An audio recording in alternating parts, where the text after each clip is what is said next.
As an overview, in the previous session, we discussed or introduced the computer memory. We defined the computer memory as the physical devices or places capable of storing information either temporarily or permanently. Similar to us human beings, we also learned that computers also have the short-term memories and the long-term memories. This computer memories stores its data and instructions in basic units called bits, and each of the bits are stored in a memory cell that exists in zeros and ones. These memory cells are assigned addresses to facilitate easy access of the data and instructions.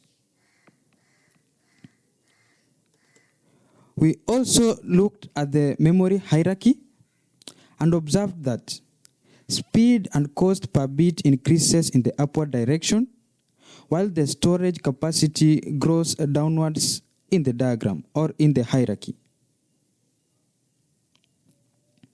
We also looked at the memory chart, and from this chart, we found the main types of the computer memory, which are the primary memory and the secondary memory.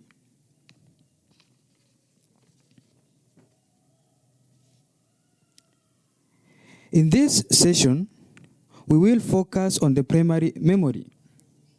So, what is the primary memory? This is a short-term memory that provides the actual working space to the processor. It is the memory unit that directly communicates with the CPU. The primary memory works by holding only those data and instructions on which the computer is currently working on. This primary memory is also called the main memory, whose basic building block is the DRAM cell, that is the dynamic random access memory cell.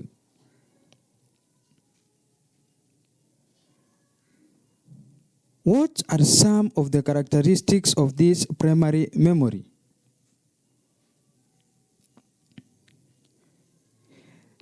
The primary memory is also referred to as the main memory.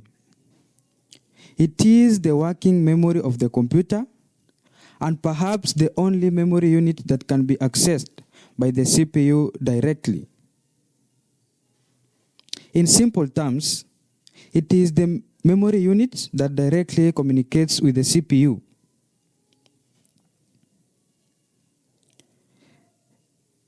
We can also refer to the primary memory as a temporary memory or an internal memory.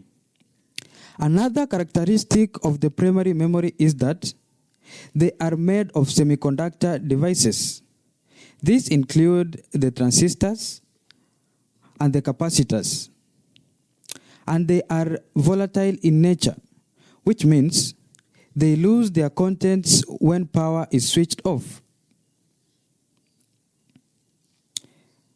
But note that the ROM, which is the read-only memory, is an non-volatile memory that comes under the main memory or the primary memory. The read-only memory is used as a firmware that stores the bootstrap instruction for the operating system. Therefore, a computer cannot run without a primary memory. Main memories are faster and expensive than the secondary memories, but they are not as fast or as expensive as the cache memory and the CPU registers. Another characteristic is that it has a limited storage capacity, but it is larger than the cache memory and the CPU registers. Those are some of the characteristics of the primary memory. Let us now look at the types or the classification of this primary memory.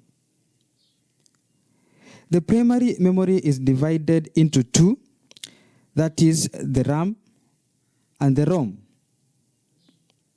RAM stands for the random access memory and ROM stands for the read-only memory.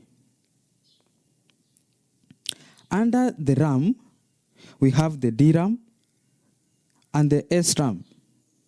DRAM stands for the dynamic random access memory and the SRAM stands for the static random access memory. Under the read-only memory, that is the ROM, we have the MROM, we have the PROM, we have the EPROM, and we also have the EEPROM, not forgetting the flash memory. We will look at each of these types into detail in our coming sessions. That is the introduction or the discussion on the primary memory.